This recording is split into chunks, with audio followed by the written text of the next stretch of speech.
जो कर्म हम करते हैं उसका फल कभी मिटेगा नहीं। कुछ लोग यह कहते हैं कि यह कर्म फल हमें भगवान देता है। कुछ लोग यह कहते हैं कि कर्म करते ही भगवान की प्रेरणा से हैं। होई है वही जो राम रुचि राखा, को कही तर्क बढ़ावे शाखा। कि यहाँ वही होता है जो राम जी की इच्छा होती है। इसलिए सवाल ही नहीं है कि हम कुछ करते हैं। इसलिए यह कहना ही व्यर्थ है कि आदमी अपने मन का मालिक है, वो जो चाहे कर सकता है। इस धरती पर एक एक क्रिया, एक एक कर्म आदमी भगवान के अधीन रहकर करता है, अपने मन से कुछ भी नहीं करता। ऐसा कहने वालों को फिर तो यह देखना पड़ेगा कि अगर कोई चोरी करता है तब तो भगवान की इच्छा से ही करता होगा। कोई व्यभिचार करता है फिर तो भगवान की ही इच्छा होगी उसमें। कोई भी प्रकार का पाप करने वाला इंसान, हिंसा करने वाला इंसान, या जो नेता लोग हैं भ्रष्टाचार कर रहे हैं, घूस लेकर के काम कर रहे हैं, ऐसे लोगों को भी भगवान की ही इच्छा से सब कुछ हो रहा है। ऐसे लोग भी सारे कर्म भगवान की मर्जी से कर रहे हैं। तो जो लोग पाप करते हैं, चोरी करने वाले लोग, हिंसा करने वाले लोग, नशा करने वाले लोग, फिर कोर्ट कचहरी में ले जाकर प्रताड़ित क्यों होते हैं?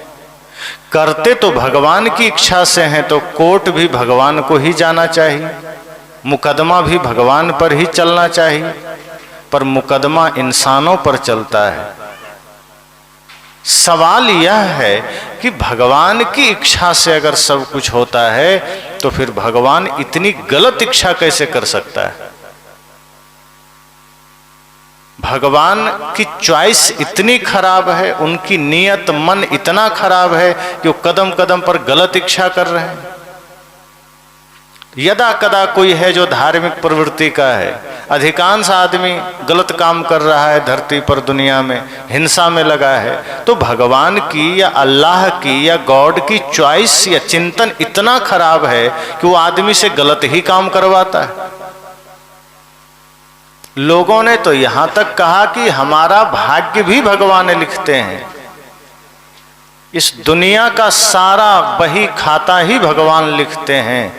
अब यह भी सोचने की बात है कि अगर पूरी दुनिया का हिसाब किताब, बही खाता या सब आदमी का भाग्य भगवान लिखते हैं, तो इतना बुरा भाग्य क्यों लिखते हैं? इतनी स्वतंत्रता अगर भगवान के पास है कि वो जो चाहे लिख सकते हैं, तो अच्छा भी लिख सकते थे, बुरा ही क्यों लिखते हैं? आप ही को यह भार दे दिया जाए कि इस गांव का पूरा भाग्य आप लिखेंगे, किसी को भी ये अधिकार दे दिया जाए कि आपको ही इस गांव का भविष्य लिखना है, भाग्य लिखना है, तो आप क्या लिखेंगे? क्या आप दुख लिखेंगे किसी को? दरिद्रता लिखेंगे? चोरी लिखेंगे? व्यभिचार लिखेंगे? पाप लिखेंगे? नशा, हिंसा? कुछ नहीं। आप सोचेंगे कि मेरा गांव आदर्श गांव हो, चरित्र में भी, ज्ञान में भी, विज्ञान में भी, सेवा में भी, शिक्षा में भी, संस्कार में भी। एक साधारण आदमी भी यह सोचेगा कि हम इस गांव का भविष्य बढ़िया लिखें। और एक माता पिता को यह भार दे दिया जाए कि आपको अपने बच्चे का भविष्य और भाग्य लिखना है, तो एक बेटा अगर गलत मार्ग पर भी जा रहा है तो माँ यही सोचेगी कि इसके भाग्य में भी सुख ही लिख देते हैं, काहे को दुख लिखें, अपना ही बेटा है।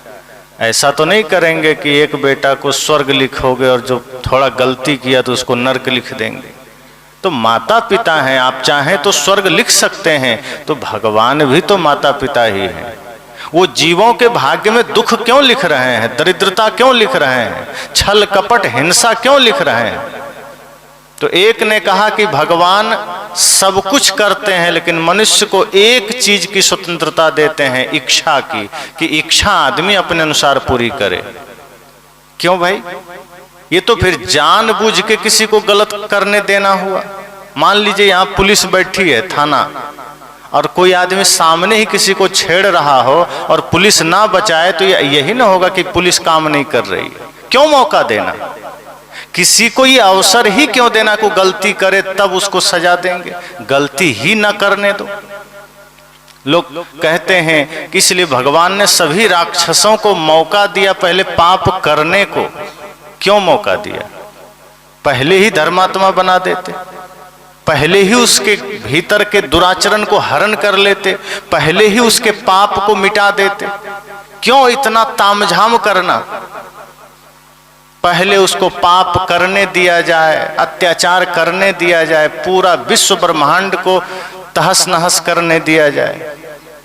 पहले का आप लोग सीरियल भी देखते हैं और शास्त्र भी पढ़ते हैं कि कोई भी राक्षस तपस्या करके ब्रह्मा जी से वरदान पाता था और फिर वो पहले स्वर्ग पर आक्रमण करता था। तब तक ये लोग देखते थे कि अच्छा करने देते हैं, स्वर्ग तक ही तो आया है, जब कैलाश और क्षीर सागर आएगा तब देखा जाएगा। अब स्वर्ग पर आकर के अधिकार भी कर लिया, वर्षों राज्य भी कर लिया, इंद्र को बंदी बना लिया, और जब ब्रह्मलोक पहुंचा ब्रह्मा जी भी भाग गए डर से। अब वही वरदान दिए हैं, उन्हीं की शक्ति उसके सामने फीकी पड़ गई, उसी पर चढ़ बैठा। और तब अब सब निवेदन करेंगे कि शिव जी आप रक्षा करें, विष्णु जी रक्षा करें, तब जाके वो कुछ ना कुछ तैयारी करते थे कि हाँ अब मारा जाएगा। प्रश्न यह है कि इतना सारा नाटक की क्या जरूरत है? अगर किसी के अंदर दुराचार का या पाप का सृजन हो रहा है, किसी के अंदर गलत प्रवृत्ति जन्म ले रही है, तो उसको पहले ही मिटा दो। अगर आपके भीतर सामर्थ्य है, ज्ञान है, शक्ति है, तो आप कभी भी किसी को बढ़ने नहीं देंगे। अच्छी शिक्षा जिसके जीवन में है, वो व्यक्ति सदैव चेष्टा करता है कि हमारे मन में कोई भी बुरे ख्याल आए ही नहीं। जिसने ज्ञान की शिक्षा ली है, ध्यान की ली है, वो सोचता है कि हम दूर ही रोक दें सारे ख्याल को, आने ही ना दें। ऐसा नहीं कि आएगा फिर बुरा बनेंगे तब अच्छा करेंगे। अगर आपका पैर साफ है तो साफ ही रहने दो, धोना जरूरी नहीं है, जरूरी यह है कि गंदा ही ना हो। धोया तो इसलिए जाता है कि पैर गंदा हो गया, और गंदा नहीं है तो गंदा करके धोना जरूरी थोड़े है कि चलो साफ पैर है लेकिन अब धोना जरूरी है तो पहले गोबर में डालें, नाली में ले जा पैर को हिलाएं, जब पूरा गंदगी लग जाए तो अब धोएं। ये जरूरी नहीं है, जरूरी है कि वो गंदगी उसमें ना आए, वो पवित्र बना रहे। तो यदि पहली चेष्टा यह की जाती भगवान के द्वारा कि जितने भी लोग हैं उसके अंदर पाप का सृजन होते ही खत्म कर दो, पाप मिटा दो। भगवान तो सामर्थ्यशाली हैं, वो जो चाहे कर सकते हैं, तो यह भी कर सकते हैं कि किसी को पाप के मार्ग पर जाने ही न दें। और ऐसे बहुत से उदाहरण हैं। प्रहलाद को भक्ति का मार्ग दिया, ध्रुव को भक्ति का मार्ग दिया, अन्यत्र बहुत से लोग हैं जिनके जीवन में भक्ति का संचार हुआ। तो कोई भी लोग अपने स्वतंत्र मन से पाप कैसे कर लिया? इसका मतलब कि हम वहां उसके कर्म करने में कुछ भी नहीं कर सकते, भगवान कुछ नहीं कर सकते। आदमी कर्मों का फल अपने हिसाब से पाता है, कर्म करता भी अपने हिसाब से है। फिर यह बात झूठी हो गई कि होई है वही जो राम रुचि राखा। सदगुरुदेव जी उदाहरण दिया करते थे कि यह जो दोहा है गोस्वामी जी नशे में लिख दिए होंगे, नींद से उठे होंगे और आंख मुंह धोए नहीं होंगे और हड़बड़ी में लिख दिए होंगे कि होई है वही जो राम रचि राखा। लेकिन जब थोड़ा ब्रश किए होंगे, दिमाग थोड़ा खुला होगा, तब लिखे कर्म प्रधान विश्व रचि राखा, को कही तर्क बढ़ावे सका। कर्म प्रधान विश्व रचि राखा। तब उन्होंने कहा कि कर्म ही प्रधान है, यहां जो जो करेगा वो पाएगा। लेकिन जब नहा लिए, तेल लगा लिए, थोड़ा सा नींद उसकी पूरी हट गई, बेहोशी मिट गई, तब उन्होंने बोला कि काहुन को सुख दुख कर दाता। अब सही बात पर आ गए। अब तक क्या कह रहे हैं कि वही होगा जो राम चाहेंगे। लेकिन जब थोड़ी सी चेतना जगी गोस्वामी जी की, तब रियल बात कहने लगे कि नहीं, काहुन को सुख दुख कर दाता। तो भगवान कर्म नहीं लिखते हैं, ना भाग्य लिखते हैं।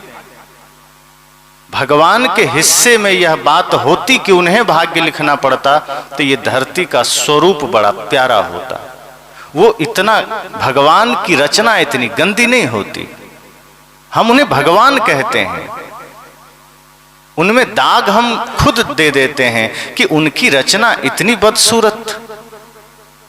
कोई अच्छा कलाकार तब माना जाता है जब उसकी कलाकृति बहुत खूबसूरत हो। भगवान की महानता तो तब होती जब ये दुनिया बहुत खूबसूरत होती, सारे लोग बढ़िया होते, कोई पाप ना होता, कोई हिंसा ना होती।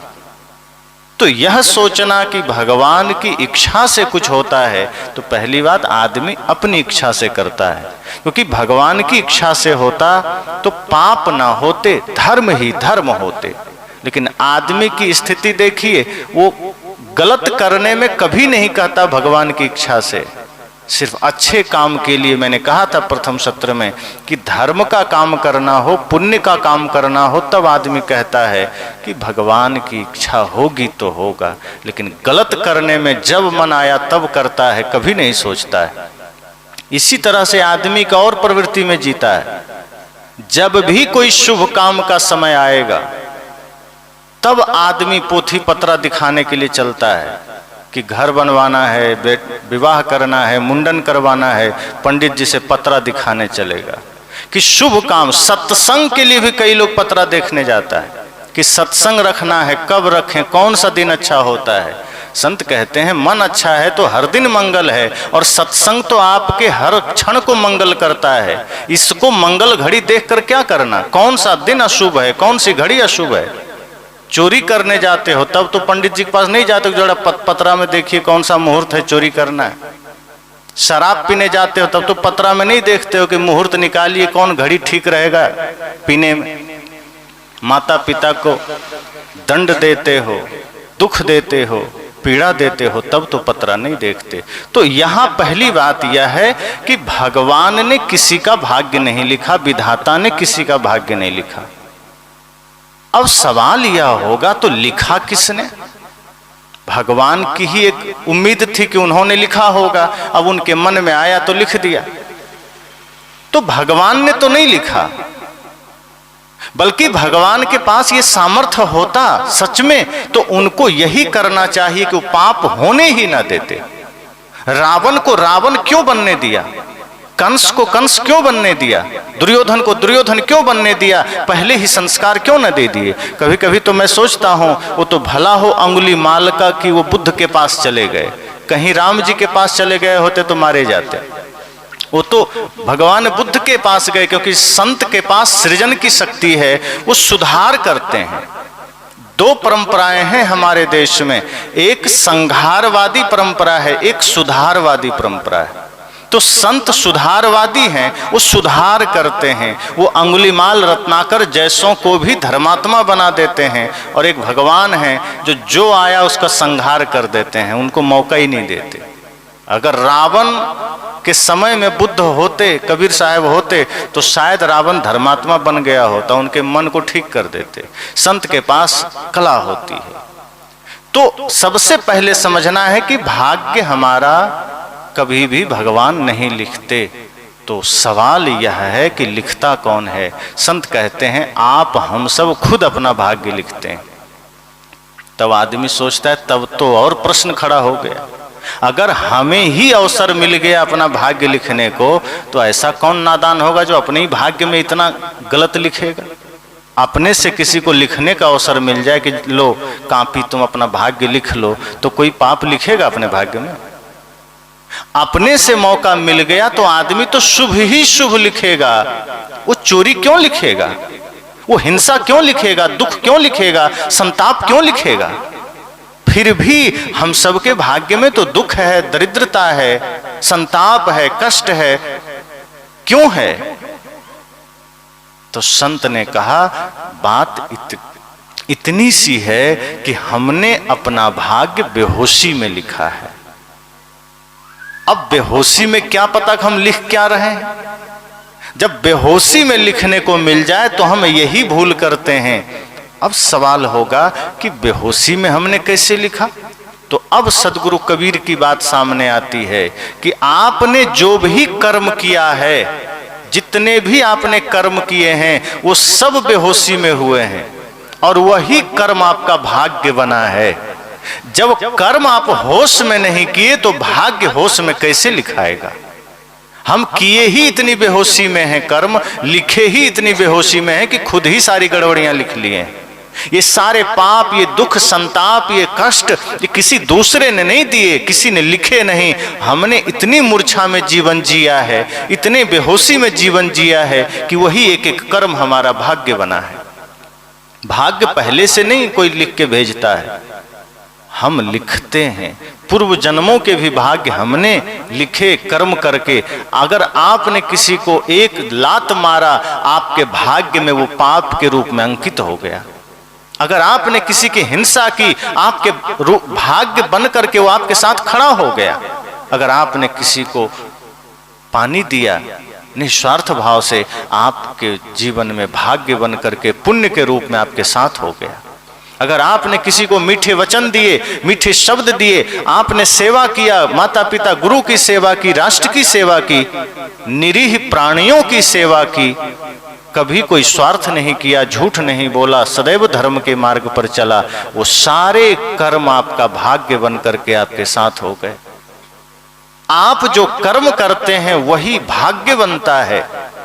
और पूर्व के कुछ कर्म है जो हम कर आए हैं, तो उसका भी फल यहां भुगतना पड़ता है। अगर हमने कुछ किया, अब कुछ चीजों में हमारी स्वतंत्रताएं हैं कि हम स्वतंत्र हैं, लेकिन अपने कर्म करने में तो हम स्वतंत्र हैं। जैसे हम मृत्यु को नहीं बदल सकते, वो अगर है हमारे जीवन में लिखा है या वो अंकित है कि मरना है तो मरना है, उसको नहीं बदला जा सकता। जन्म को हम नहीं बदल सकते, मृत्यु को हम नहीं बदल सकते, बाहर के किसी भी चीज को हम नहीं बदल सकते। बाहर जो परिवर्तन जगत में चल रहा है वो अवश्यंभावी है, वो चलता रहेगा। हमारी स्वतंत्रता हमारे ही कर्म करने में है। हम चाहें तो अपने कर्म को ठीक कर सकते हैं, अपने कर्म को बिगाड़ सकते हैं। तो हमारी स्वतंत्रता हमारे कर्म करने में है। बाहर किसी पर हमारी स्वतंत्रता नहीं है, इस जगत पर हमारी स्वतंत्रता नहीं है। हमारी स्वतंत्रता हमारे कर्म पर है। तो हम अपने कर्म जब ठीक करते हैं, हमारा भाग्य ठीक हो जाता है। तो पूर्व के जो हमारे कर्म हैं, अगर वो अच्छे हैं उसे भी हम यहां पाते हैं, बुरे हैं उसका भी फल हम यहां पाते हैं। ऐसा नहीं कि वो मिटा है, लेकिन अब यह सवाल है कि भाग्य तो हमने लिखा, अपनी ही नासमझी और नादानी में लिखा। अर्थात हमने बुरे कर्म किए, नादानी में किए, कुसंग में जाकर किए, 24 घंटे हमने कोई ना कोई पाप किया, वो हमारा भाग्य बनता जा रहा है। तो जो भाग्य बनता जा रहा है वो भी मिलेगा, जो हमने पहले किया है वो भी मिल रहा है, वो भी मिलेगा, वो कहीं मिटता नहीं है। तो एक व्यक्ति ने सवाल किया कि जो कर्म हमने पूर्व जन्मों में किए हैं, क्या पूर्व जन्म में उसका फल नहीं मिला जो यहां आके मिलेगा? जब तक हम अपने पाप कर्मों के अपेक्षा पुण्य कर्म विराट रूप में नहीं करते हैं, तब तक वो धीरे धीरे वो कर्म छिन्न नहीं होंगे, वो चलते रहेंगे, उसके दंड चलते रहेंगे। जो हम यहाँ पाप कर रहे हैं, जो भूल हम यहाँ कर रहे हैं, उसकी सजा हम यहाँ भी पाएंगे और आगे भी पाएंगे। ऐसा नहीं कि यहीं पा लिए तो खत्म हो गया, या पूर्व जन्म का पाप का फल पहले पा लिया तो अब नहीं मिलेगा, आगे भी मिलेगा। इसको हम इस उदाहरण से समझें कि जैसे कोई चोरी करता पकड़ा गया, पुलिस ने पकड़ा तो उसकी पिटाई करते हुए थाने तक ले गया, खूब मारा, डंडे से मारा, हाथ पैर से लात से मारा। अब वो कोर्ट में जाके हाजिर करेगा, तो कोर्ट में जज ने ये नहीं कहना है कि हाँ भाई अभी इसकी पिटाई हो गई तो चलो इसको यहीं छोड़ देते हैं, सजा मिल गई।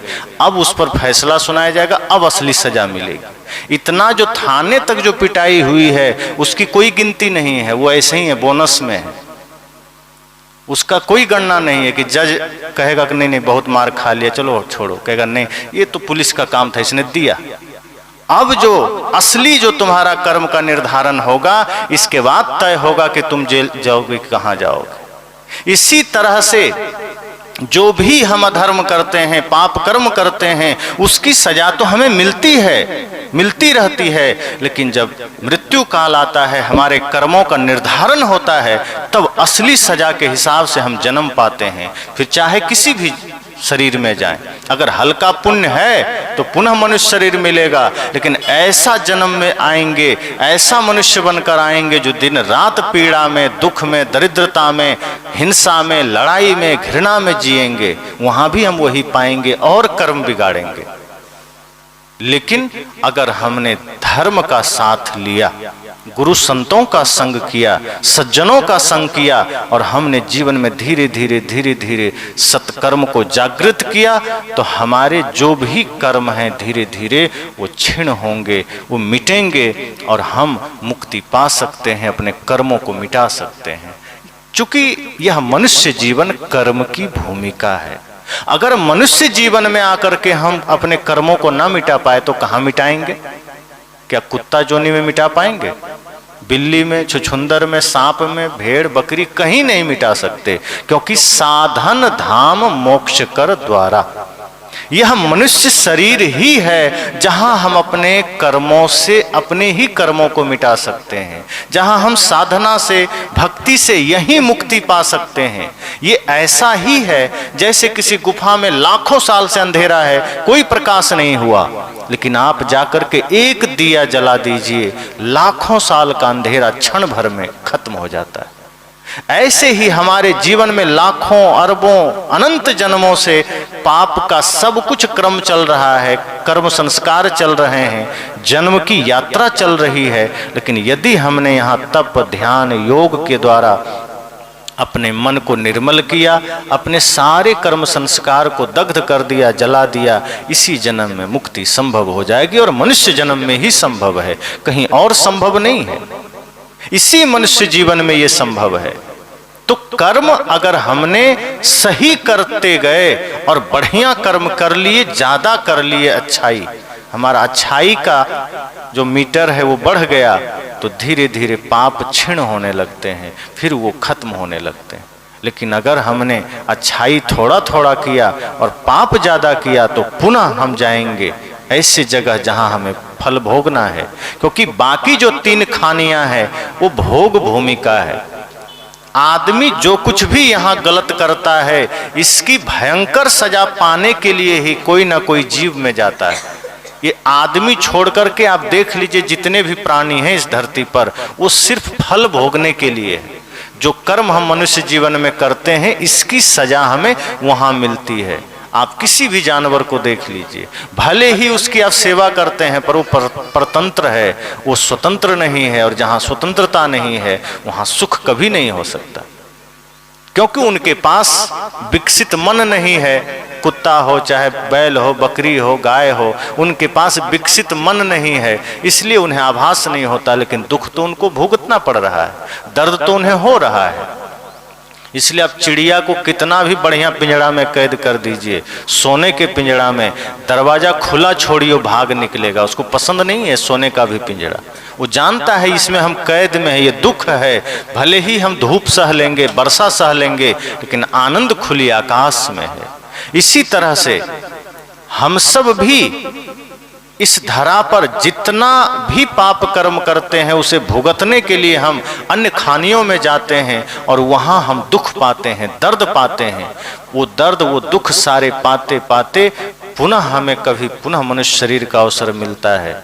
सदगुरु इसलिए तो कहते हैं, मानुष जन्म बड़ दुर्लभ, बहुरी न दूजी बार। सदगुरु कहते हैं कि मनुष्य जन्म बड़ा दुर्लभ है, ये दोबारा मिले न मिले, कब मिलेगा कौन जानता है।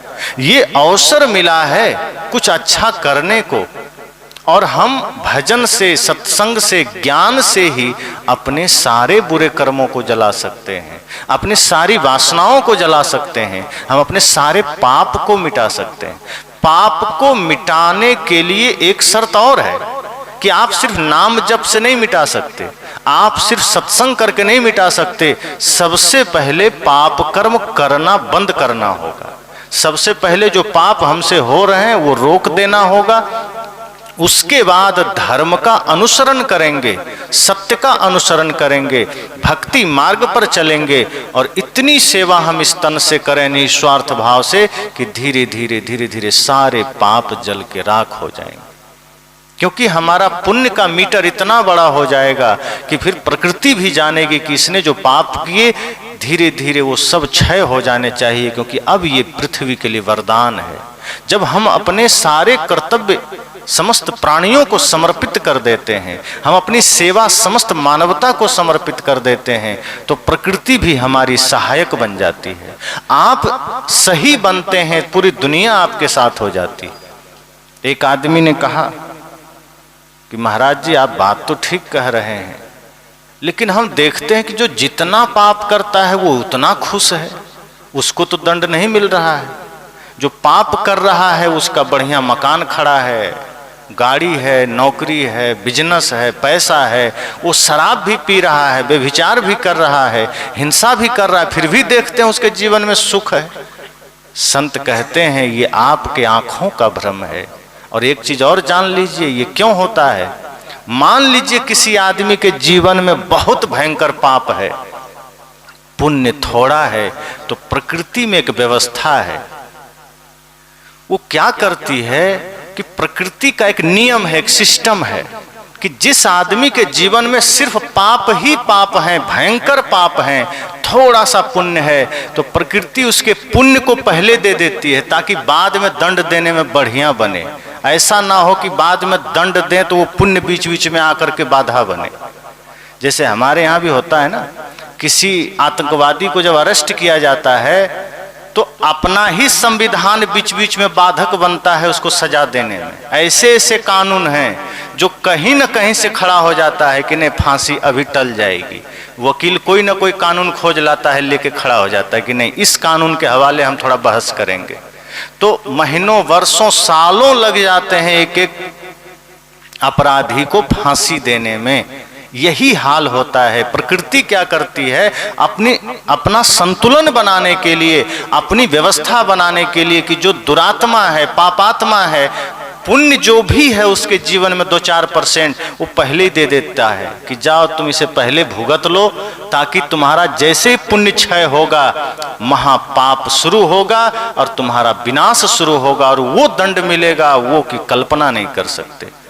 और जो धर्मात्मा है अब उनके जीवन में सीधा उल्टा होता है।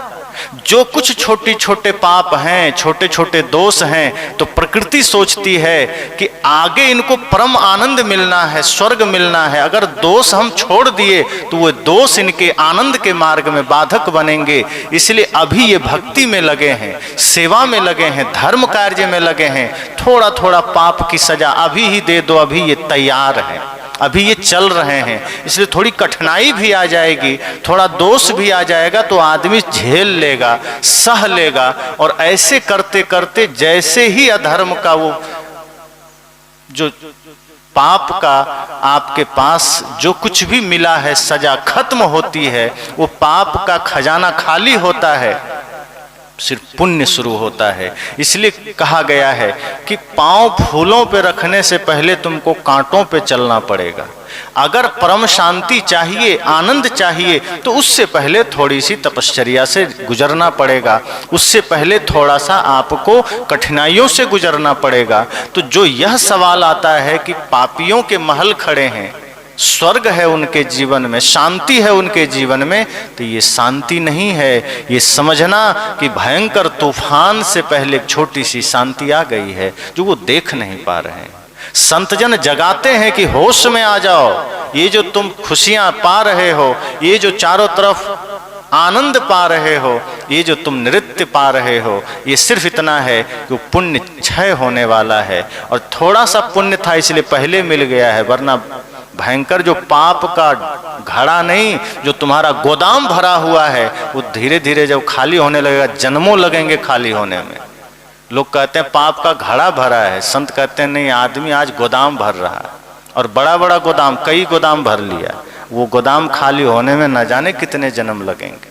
तो इसलिए कर्म फल भुगतना तो हमें ही है, लेकिन कर्म फल कैसे मिलेगा ये हम तय नहीं करेंगे। वो मिलता जाता है, हम आगे बढ़ते जाते हैं, जीवन नरक बनते जाता है और आगे तक मिलता जाएगा।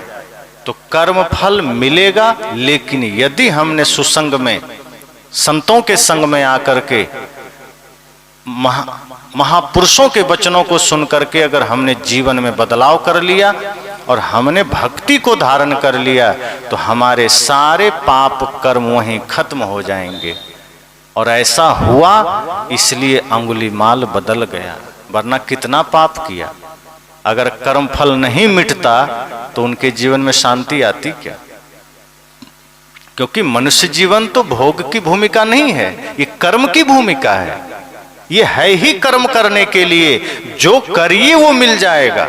आप चाहें तो भाग्य बदल सकते हैं, आप चाहें तो अपने भाग्य में लिखा हुआ मिटा सकते हैं, आपके हाथ में ये पावर है। यहां कर्म से भाग्य बनता है। भाग्य पहले नहीं है कि किसी ने लिख दिया तो मिटेगा नहीं, लिखा भी है, आप बदल सकते हैं। जैसे मुक्ति तो किसी के भाग्य में नहीं लिखा है कि किसी ने लिख के भेजा तो आदमी तुरंत मुक्त हो जाता। किसी के भाग्य में मुक्ति लिखी ही नहीं है, ये साधना से अर्जन किया जाता है। हाँ, जीव का स्वभाव मुक्ति है, लेकिन भाग्य में लिखा नहीं है, क्योंकि हमने ऐसा कोई कर्म ही नहीं किया कि मुक्ति बन जाए हमारे भाग्य में। हमने तो अधर्म किया है, लेकिन फिर भी हम पुण्य करके, साधना करके, ध्यान करके मुक्ति पा लेते हैं। क्यों? क्योंकि हम अपने भाग्य को बदलते हैं, हम अपने यात्रा को ही बदल देते हैं। जो यात्रा हमारी नरक की ओर जा रही है, जो यात्रा हमारी अधर्म की ओर जा रही है, संतों का संग मिला, जीवन में परिवर्तन आ गया। इसलिए बदलाव तो आएगा ही, संग की आवश्यकता है। जैसे मंथरा ने शुरू में और कैकेयी ने शुरू में अधर्म का साथ दिया, मन पर पाप सवार हुआ, लेकिन सब कुछ हो जाने के बाद धीरे धीरे उनके भीतर भी तो धर्म का संचार हुआ, वो पाप मिटा। और वही कैकेयी जो पहले जिस स्वरूप में थी, राम जब जंगल से आए पुनः उसी स्वरूप में हो गई। बीच में पाप आया, पाप की सजा भी मिली, भयंकर सजा मिली, लेकिन जब धीरे धीरे अपने पापों को मन से मिटाया तो पुनः उसके सारे पाप मिट गए। इसी तरह से हम जितने भी लोगों के जीवन को देखें, अगर हम कोई भी त्रुटि जीवन में करते हैं, सजा मिलती है, लेकिन हम उससे सीखते हैं। गलतियों से ही इंसान सीखता है, ठोकरें खाकर इंसान सीखता है। यहाँ कोई बुद्ध बनकर पैदा थोड़े होता है। यह दुर्भाग्य नहीं है कि हमारे जीवन में बुराई है। इस धरती पर कोई भी सिद्ध बनकर जन्म नहीं लेता, एक साधारण मनुष्य बनकर जन्म लेता है। अपने अच्छे बुरे कर्मों से अपने जीवन में कुछ कुछ लिखते जाता है। अच्छा लिखा तो जीवन सत्संग बन जाता है, बुरा लिखा तो जीवन बदरंग बन जाता है। तो जन्म तो सबका साधारण होता है, लेकिन हम कुसंग में पढ़ करके जीवन खराब कर लेते हैं, बर्बाद कर लेते हैं। और सत्संग का सहारा मिला, ज्ञान का सहारा मिला, संतों का संग मिला, तो जीवन सुंदर बन जाता है। तो अगर हमने कर्म सही किया तो हम अपने भाग्य बदल लेते हैं, अपने कर्म संस्कार बदल लेते हैं और अपने सारे पाप को यहीं जला देते हैं, वासना को जला देते हैं। और ये सारी चीजें जला कि इसी जीवन में हम मोक्ष को पा लेते हैं, क्योंकि शरीर मोक्ष की भूमिका है। ये मनुष्य शरीर से ही हम परम सत्य की यात्रा कर सकते हैं। ये शरीर मिला ही इसलिए है, दूसरा कोई काम के लिए नहीं मिला। अगर खेलने खाने और पाप करने के लिए मिला होता या अन्य काम के लिए मिलना हुई होता तो जानवर के शरीर में सब हो रहा है, ये सारे कर्म वहां हो रहे हैं। सिर्फ जानवर धर्म नहीं कर सकते, पुण्य नहीं कर सकते, वो फिक्स है उनका जो भी चरित्र है वो फिक्स है। कोई कुसंग से वो बदल नहीं सकता, कोई सुसंग से उसके जीवन में परिवर्तन नहीं आ सकता। वो जैसा है वैसा रहेगा। अब गाय को ही देखिए, मुसलमान लोग भी पालते हैं, उनके घर में पलती है, लेकिन क्या मुसलमान का रंग चढ़ता है गाय पर? नहीं चढ़ता। वो एक भी कर्म मुसलमान का नहीं सीखती है, वो फिक्स है, उसका कर्म बदल नहीं सकता। आप बिल्ली को ही घर में पाल लीजिए, आप उसको सत्संगी नहीं बना सकते। कितना भी रोज आप सत्संग करिए, उसको हलवा पूड़ी दूध खिलाइए, पर अगर कहीं रस्सी छोड़ दीजिए तो चूहा खोजने जाएगी।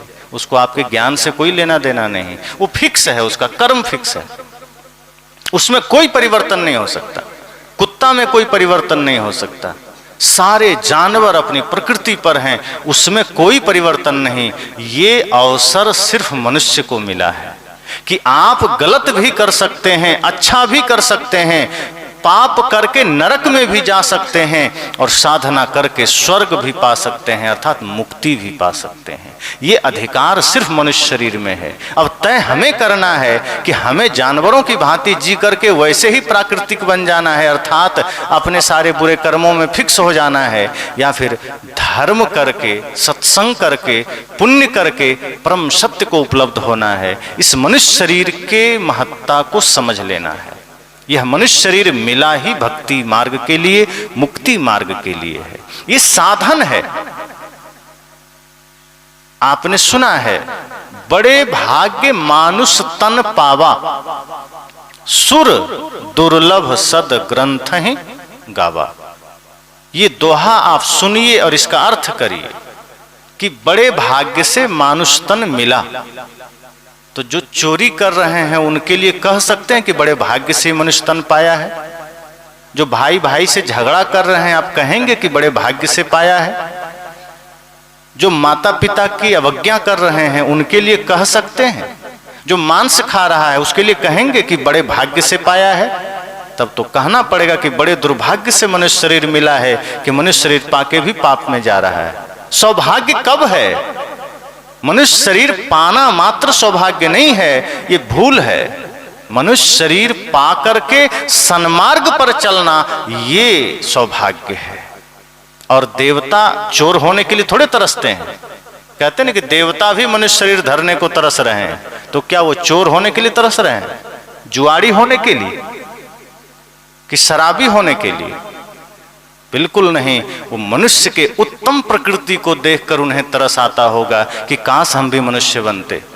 वो किसी शबरी को देखते होंगे, किसी विदुर को देखते होंगे, श्रवण कुमार को देखते होंगे, रामकृष्ण को देखते होंगे, तब उनके अंदर भाव जगता होगा कि काश हम भी मनुष्य होते। वो रावण को देख के नहीं तरसते होंगे, वो हम सब को देखकर थोड़े तरसते होंगे कि जो दिन रात लड़ाई कर रहे हैं, घृणा कर रहे हैं, ईर्ष्या कर रहे हैं। देवता तरसते हैं, लेकिन धर्मात्मा को देखकर, पुण्यात्मा को देखकर, वो दुष्ट को देखकर नहीं तरसेंगे। आप लोग भी अपने बच्चे को किसको देखकर सोचेंगे कि ऐसा मेरा बच्चा बन जाए? किसी न किसी धर्मात्मा को, देशभक्त को, किसी न किसी नेक इंसान को, सज्जन इंसान को। किसी पापी को देखकर आपके मन में होगा कि काश मेरा बेटा ऐसा बन जाता। कभी होगा?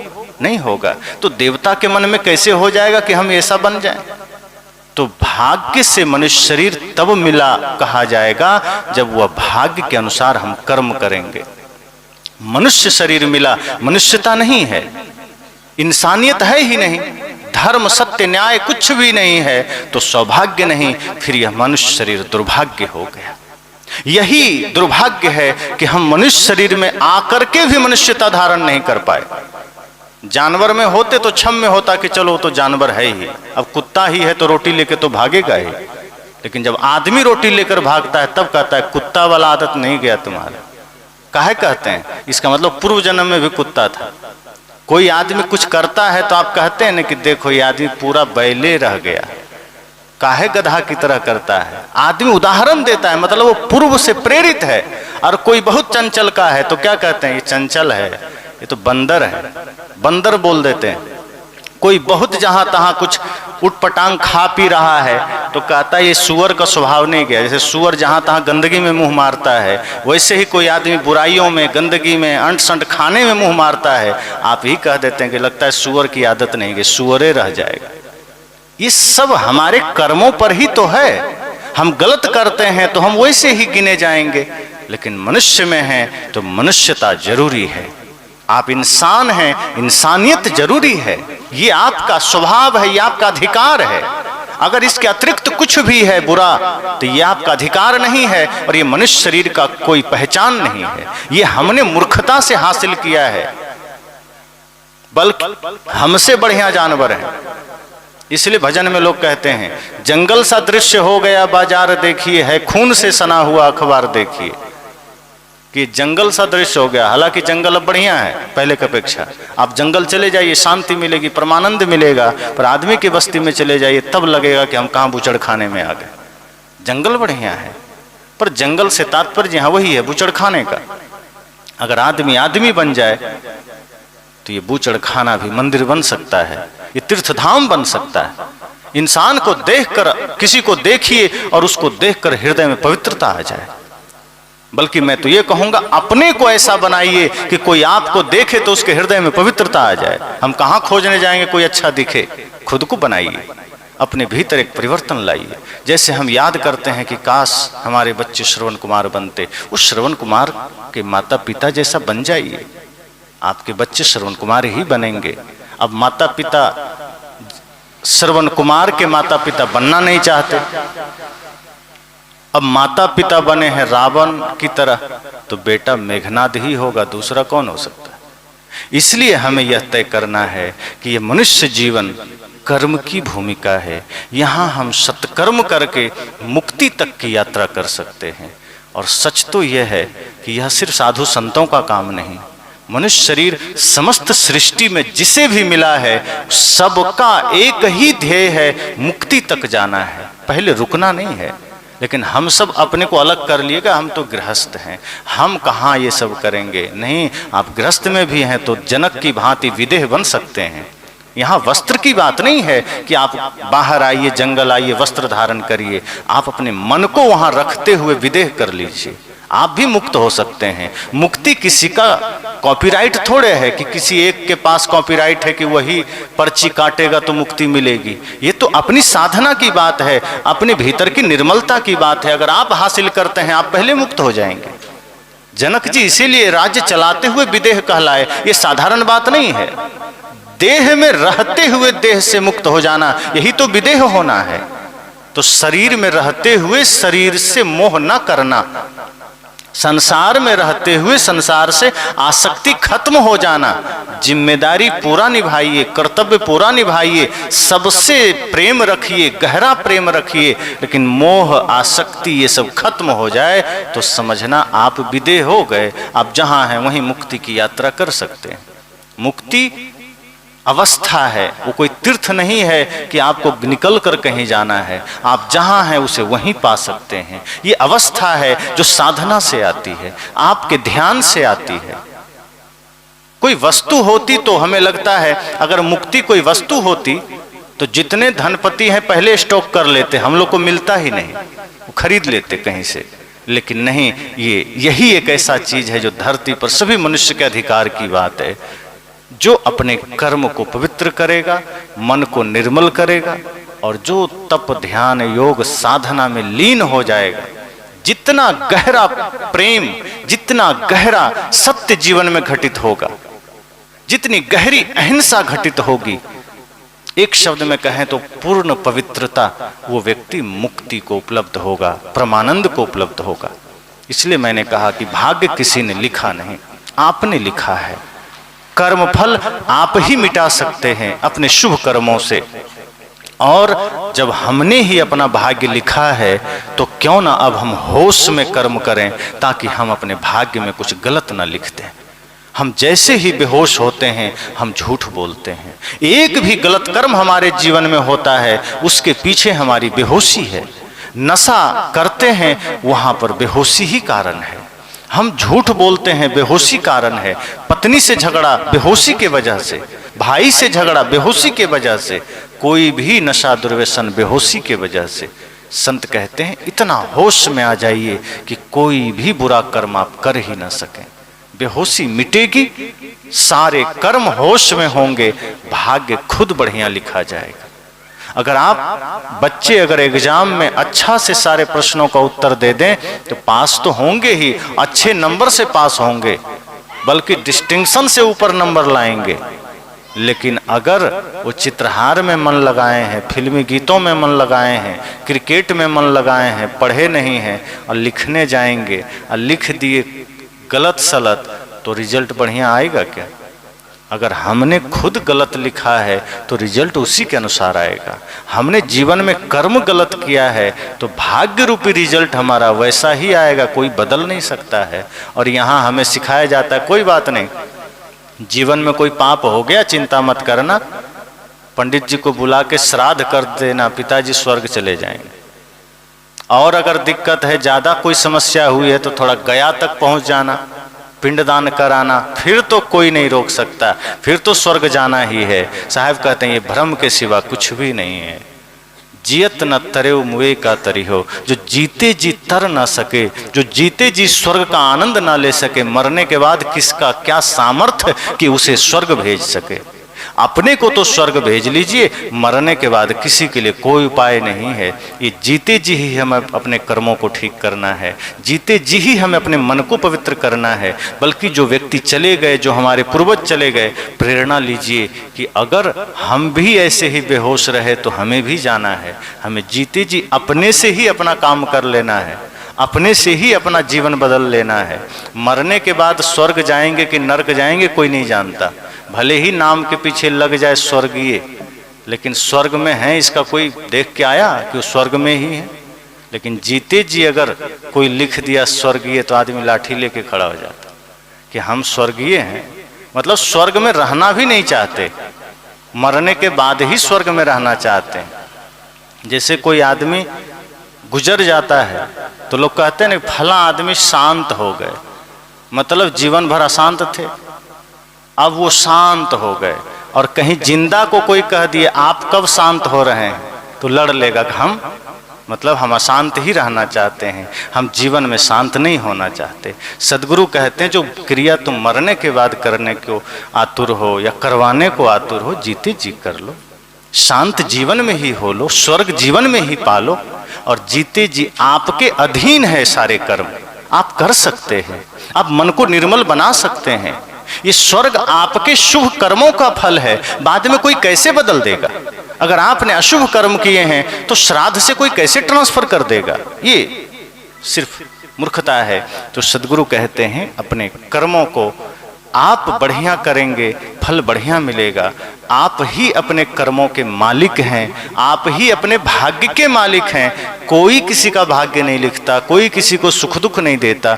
आप चाहे कितना भी कोई यत्न कर लीजिए, जब तक कर्म ठीक नहीं होगा कोई शुभता आपके जीवन में नहीं आएगा। और पाप कर लिए हैं और आप मंदिर जाइए कि चाहे एकादशी व्रत करिए कि गंगा नहाइए, वो पाप कट नहीं सकता। पाप कटेगा पाप कर्म छोड़ने से, सत्य मार्ग पर चलने से।